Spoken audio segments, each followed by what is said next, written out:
Hello नमस्कार, कैसे हैं आप सब। जी बता दो आप लोगों को बहुत ही बड़ा खबर है।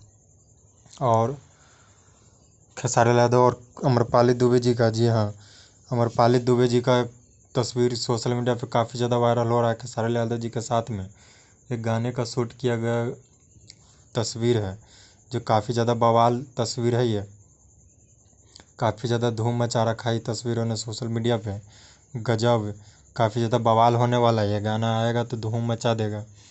जी हाँ, तो अमरपाली जी और खेसारी जी को जल्द ही आप लोगों को देखने को मिलेगा इस गाना। और फिल्म आशिकी का है ये।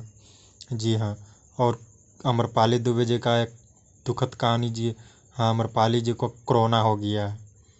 जी हाँ, कोरोना पॉजिटिव पाया गया है अमरपाली जी। तो शुभकामना कीजिए कि क्या कहता है, अमरपाली जी जल्दी ही ठीक हो जाए। वीडियो अच्छा लगे तो लाइक कमेंट सब्सक्राइब ज़रूर कीजिए।